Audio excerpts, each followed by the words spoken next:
Ashley May and Mike Beer here, taking a look at the Thursday race of the day after Christmas. That race of the day is going to be the 8th from Santa Anita, the Grade 1 Malibu. And as we take a look at this field for the 7-Ace event on the main track, it's tricky, Mike. I mean, there's a lot of good horses in here. There's a ton of speed to the inside, the outside. We see the return of Mystic Dan and a couple of others. I mean, there's some quality here, Mike. Yeah, there's a lot of talented horses in this race. It, to me, feels like it's kind of wide open from a wagering standpoint, just because there's so much going on with so many horses, trying different distances, coming back off of layoffs. You have a couple of horses that ran at the Breeders' Cup, including Ben Tornado, who's going to get battened here off of a huge performance in the sprint. And you talked about it. 7/8 distance is key. Some horses coming out of 6 furlongs or typically have run at longer distances in their career around 2 turns. As we look at the time form, U.S. pace projections, I've already hit the nail on the head. There's speed to the inside and the outside, the main 2 being the 1 Ben Tornado and the 8 Raging Torrent. You can see other horses like Pilot Commander, they want to be forward, but I think here, outside of this, there's really no other horses that I think can go as fast as these 2. I agree. I mean, it feels like the 1 and the 8 are the 2 main speeds in here. Obviously, the break will be pretty important for the 1 Ben Tornado. He's got to break running from the rail in here. But you just sort of suspect they're going to send this horse if he does get out of the gate. And the pace projector, I agree with him as far as the horse that they have in third, too, Pilot Commander. I'm not sure that he's fast enough to go with the 1 and the 8, but he's going to be up close in here.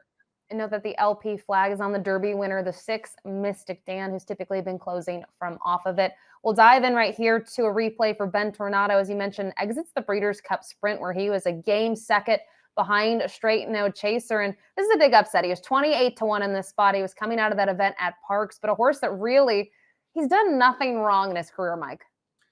Yeah, there are no bad races on this horse's card. He got overlooked a little bit in the Breeders' Cup Sprint.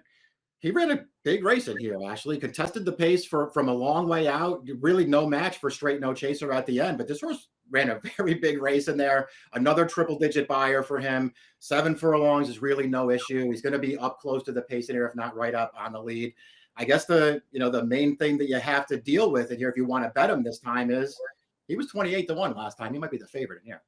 So I want to ask you about that. You say the 7-Ace isn't an issue. I know he got the win at Gulfstream, but that's against the Florida Sire Stakes. It's obviously not the caliber he's faced less. Do you think just based on his race at Charlestown, he came up a little bit short behind Valentine Candy, that 7-Ace is within his wheelhouse? Yeah, I'm not really worried about the distance with this horse. He obviously, you're right. When he did win going this distance, it was against a weaker field, and it's not like that was a blazing pace. But I just overall watching this horse, and the Charlestown race, of course, is a 2-turn 7 furlongs. It doesn't really translate. But to me, the last thing I would worry about with him is the 7.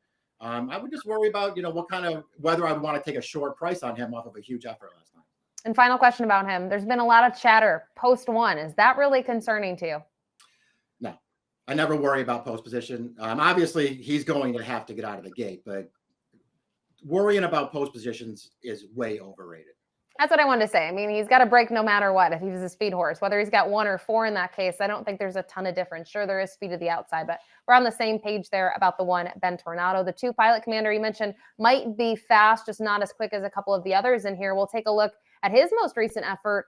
And so far, I mean, he was able to win last time out, and that was his first win since his debut. But this was a good performance in terms of that he was able to sit at the 6 furlong distance, make a move, and it ends up being a decisive victory. Yeah, another move in the right direction for this horse. I feel like he's in really, really tough here, actually, in the Malibu. He did run well in here. He got a great trip in this race, sitting off of a big long shot on the lead.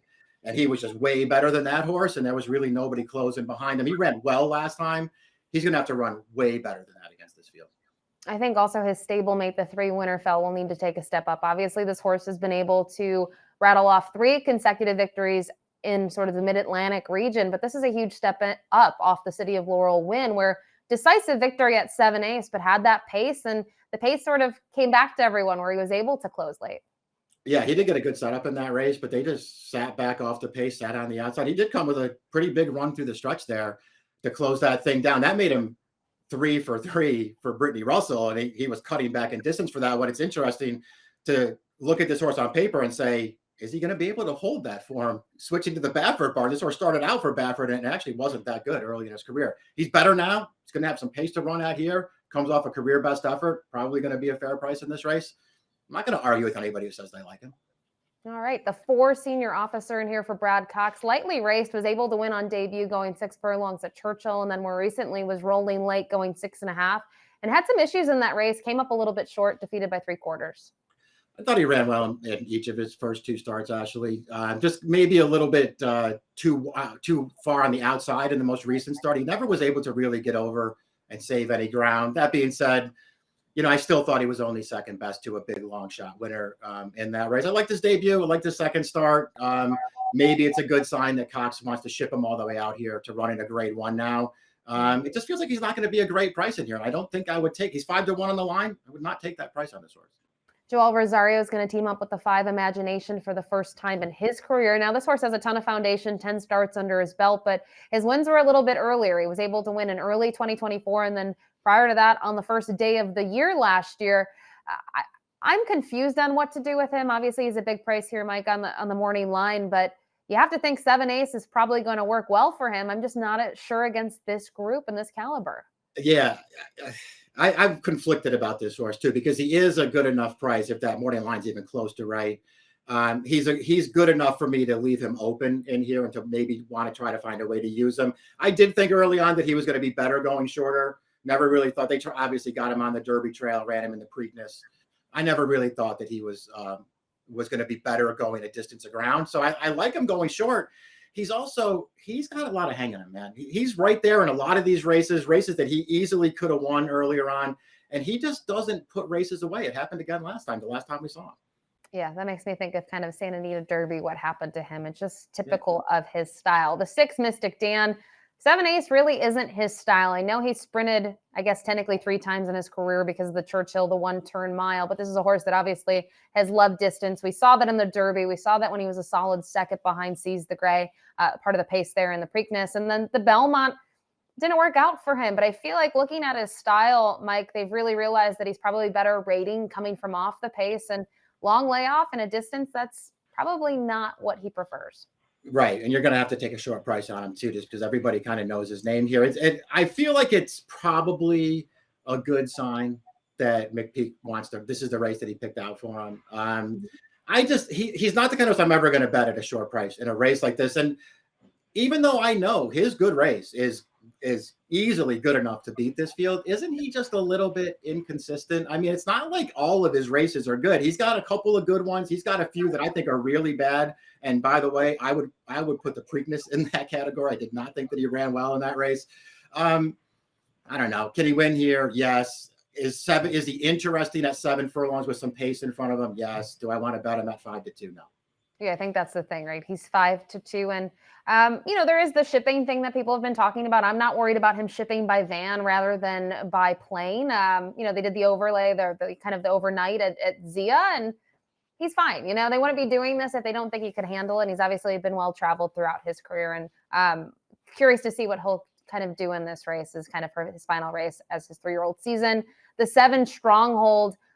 Personally, a horse that I've always had some interest in. Off that Santa Anita Derby, I thought he showed what he needed to show at that point in his career when he got tested for class. And his Derby, it's the Derby. I don't want to read too much into it. I know there's things to be said about the winner and, him having a great trip. Stronghold ran okay, I would say. And then since then, I guess my bigger concern is we've seen time off, and he's just been second best in both of them. Yeah, true enough. I mean, I personally feel like I remember thinking at the time even, and I still feel this way, I thought he ran a very underrated race in the Kentucky Derby. And I don't think he wants to go that far anyway. I don't think he's ever going to win a major race at 1.25 miles. But I thought he ran an underrated race that day, well wide and keeping up close to a really fast pace. He got wired in the Indiana Derby off the layoff. I thought he ran perfectly fine in the Pennsylvania Derby last time, only second best again. He's another horse, like kind of like Imagination, Ashley, where I always thought he's good when he's properly spotted in 2-turn route races. I don't really think he wants to go that far. I think he's better going shorter, and they're finally cutting him back. I do think, to give him some credit, it was nice to see in the Pennsylvania Derby, while he didn't beat Dragoon Guard by a bunch, he at least was able to beat him after losing to him at Horseshoe Indy. We'll round out the field here with the 8 Raging Torrent, who kind of look at the Breeders' Cup Sprint. I mean, it's tough for me to assess it. I think he's been so good at 7 Ace. He cuts back to 6 furlongs, and they went a little bit quicker compared to what he had seen before, but he just to me is sort of a need the lead type. Yeah, and I thought it was interesting. I went back and looked at the sprint again a couple of days ago, and it was interesting. He broke from the rail in there, and he had speed, but it didn't look like they were really trying to be part of that pace. I think they were content to let other horses go and sort of chase in behind, and obviously it just didn't work out. He got really tired through the stretch. I agree with you. I think he's more effective when they use his speed and let him get right up close to the pace. They're going to do that here from the outside. That's obviously that win 2 starts back. That's a quality victory over a really, really good horse going this distance. And saying need the lead maybe isn't the right phrase, but he had several horses in front of him, right? I think if he's got someone drawn alongside him, it's a little bit of a different deal, and that's likely what will happen. But he benefits having early foot and having the other main speed on the rail. At least he does have the outside. So that's the field of 8 for the Thursday race of the day, the Grade 1 Malibu. Don't forget, you can get free past performances for these race of the day on the DRF website. We'll go to top pick time here. I have a feeling we're in different camps, and we are. You like Raging Torrent, you use him underneath, but you've talked about Stronghold likely being a horse that will kind of thrive at a one-turn distance. Almost had Raging Torrent on top in here. You got him, so I'll let you talk about that horse. I know who I don't like in here, actually. Mostly that's the short prices that I really wanted to try to stay away from in here. I do believe that Stronghold has a chance to be better going shorter. He's 8-1 on the morning line. I like him cutting back for this race. I'm going to take a shot.